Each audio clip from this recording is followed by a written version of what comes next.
ChatGPT आहे, AI आहे, तर निगेटिव्ह लोक असतात ना, तर त्यांच्यापैकी मी कन्सिस्टन्सी ठेवलेली आहे. माझे व्हिडिओ पहिल्यापासून म्हणजे स्टडी केलेला आहे त्याच्या पाहिजे आणि परफेक्शनच्या पण मागे तुम्ही लागू नका. जसं म्हणजे काम करत असताना तर तो मी काय केलेलं आहे, डायरीमध्ये लिहून ठेवलेला आहे.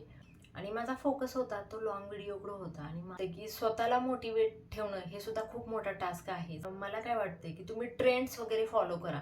तो वेळ सुद्धा वाचतोय आता आपला. इफेक्टिव्हली थंबनेल सुद्धा ChatGPT वरून करते. Hello everyone, welcome to my channel. आणि थंबनेल बघून तुम्हाला कळालंच असेल की आपलं चॅनेल फुल मॉनिटाईज झालेलं आहे. आणि इथपर्यंतची माझी जर्नी कशी होती, माझा एक्सपिरियन्स कसा होता, ते आज मी तुमच्यासोबत शेअर करणार आहे. व्हिडिओ शेवटपर्यंत पहा. व्हिडिओ आवडला तर लाईक करा आणि चॅनेलला सबस्क्राईब करा. माझं हे चॅनेल 2022 साली मी क्रिएट केलं होतं आणि थोडेफार व्हिडिओ अपलोड करून मी व्हिडिओ अपलोड करायचे बंद केलं होतं. आणि जॉब वगैरे असल्यामुळे ना थोडंसं माझं दुर्लक्ष व्हायचं चॅनेलकडे. म्हणजे व्हिडिओ मी पोस्ट करत नव्हते रेग्युलरली आणि गॅप पडला होता. जवळजवळ 3.5-4 वर्ष गॅप होता. आणि मग आत्ता 8-9 महिन्यामध्ये मी जॉब सोडलेला आहे. आणि जॉब सोडल्यामुळे खूप मोठा प्रश्न होता की म्हणजे घरी करायचं काय, दुपारी वगैरे भरपूर वेळ असायचा. तर मी त्यावेळेस विचार केला की आपलं ऑलरेडी यूट्यूब चॅनेल आहे, तर तेच आपण कंटिन्यू करायचं आणि त्याच्यावरतीच व्हिडिओ अपलोड करायचे.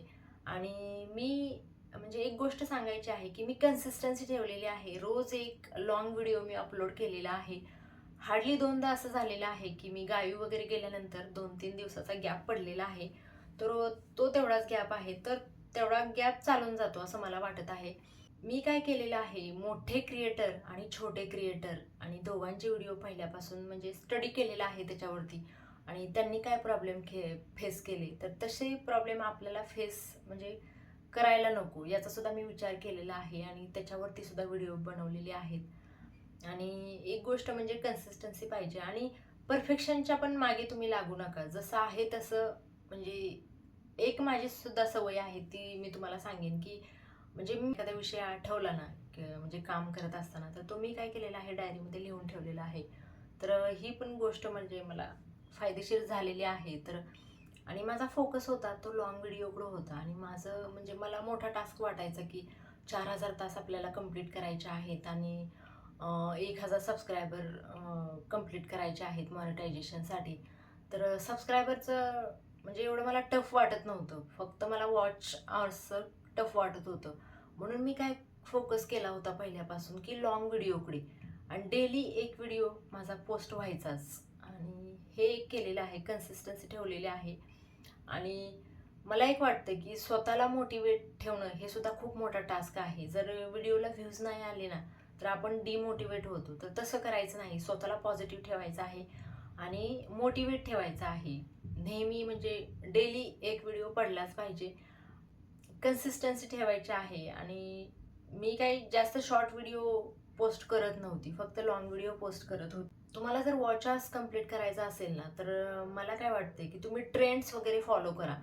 म्हणजे यूट्यूबवरती आपल्याला इझिली पटकन समजून जाते की सध्या ट्रेंड काय चालू आहे, कुठले व्हिडिओ म्हणजे कुठल्या व्हिडिओला चांगले व्ह्यूज म्हणजे मिळत आहेत, हे सुद्धा आपल्याला यूट्यूबवरून कळतं. तर ट्रेंड फॉलो करा. आणि कसं महिन्याला 2 महिन्याला ट्रेंड चेंज होत जातात. तर तसं म्हणजे ट्रेंड्स कोणता चालू आहे त्यावरती म्हणजे ते टॉपिक निवडा, त्याच्यावरती व्हिडिओ करा, तसे पोस्ट करा. आणि कन्सिस्टन्सी ब्रेक करू नका. कन्सिस्टन्सी म्हणजे डेली एक व्हिडिओ गेलाच पाहिजे, अशी कन्सिस्टन्सी मी ठेवली होती. म्हणजे आता एवढं अवघड राहिलेलं नाही. आता ChatGPT आहे, AI आहे, तर त्यामुळे म्हणजे सगळ्याच गोष्टी इझी झालेल्या आहेत. म्हणजे इझी वेने आपण करू शकतो. वेळ सुद्धा वाचतोय आता आपला.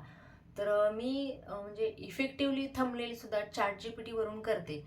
तर म्हणजे त्याच्यामध्ये वेळ खूप वाचला जातो आणि ChatGPTचा उपयोग करून मी सगळे म्हणजे माझे थंबनेल आहेत ना व्हिडिओचे, ते ChatGPTचा उपयोग करून तर खूप इफेक्टिव्हली बनवलेले आहेत. आणि म्हणजे म्हणजे बघता क्षणी लोकांनी क्लिक केलं पाहिजे आपल्या व्हिडिओवरती, अशी मी थंबनेल बनवलेले आहेत. तर त्याच्यावरती सुद्धा थोडा स्टडी करायचं की आपण म्हणजे काय केलं पाहिजे, कशा प्रकारे थंबनेल बनवलं पाहिजे.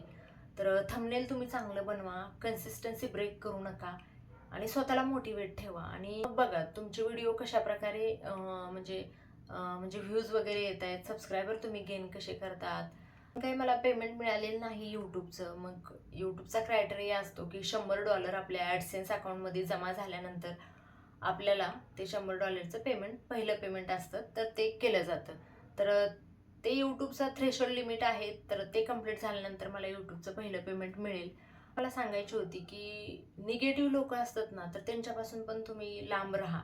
तर ते काय करतात, आपल्याला डिमोटिवेट करतात. तर म्हणजे त्यांचं ऐकायचं नाही, त्यांच्यापासून लांब राहायचं. आणि म्हणजे एक जरी माणूस घरी निगेटिव्ह बोलणारा असेल ना, तर आपण व्हिडिओ करू शकत नाही. तर अशा लोकांपासून दूर राहायचं, त्यांचं ऐकायचं नाही आणि कंटिन्युअसली कन्सिस्टन्सी ठेवायची व्हिडिओमध्ये. लाँग व्हिडिओ पोस्ट करा, शॉर्ट व्हिडिओ पोस्ट करा. मी असं म्हणत नाही की शॉर्ट करू नका म्हणून, तुम्ही करू शकता. सबस्क्रायबर चांगल्या प्रकारे गेन होतात. आणि मी जास्त फोकस होता माझा तो लाँग व्हिडिओकडे. आणि मग मधल्या काळात काय झालं होतं, माझा वॉच टाईम कंप्लीट झाला होता 4,000 तास. आणि सबस्क्रायबर मला गेन करायचे होते, जवळजवळ 150च्या आसपास सबस्क्रायबर गेन करायचे होते. तर त्या पिरियडमध्ये मी काय केलं, दिवसा मी 2-2, 3-3 लाईव्ह घ्यायला लागले. आणि त्या पिरियडमध्ये मी लाँग व्हिडिओ पोस्ट करत नव्हते, शॉर्ट व्हिडिओ पोस्ट करत होते. तर त्यामुळे काय झालं, पटकन माझे 150 सबस्क्रायबर गेन करायचे होते ना, तर ते पटकन माझे गेन झाले होते. तर हा एक मला तुमच्यासोबत म्हणजे हा विषय मला शेअर करायचा होता. तर तुम्ही लाईव्ह सुद्धा घेऊ शकता. लाईव्हमुळे काय होतं की वॉच टाईम कंप्लीट व्हायला मदत होते. तर लाईव्ह घ्या, परत लाँग व्हिडिओ करा, शॉर्ट व्हिडिओ करा. तर असेच म्हणजे तुम्ही सुद्धा तुमचं चॅनल मॉनिटाईज करू शकता. आणि माझ्या शुभेच्छा तुमच्यासोबत आहेतच. व्हिडिओ शेवटपर्यंत पाहिल्याबद्दल थँक्स फॉर वॉचिंग. धन्यवाद.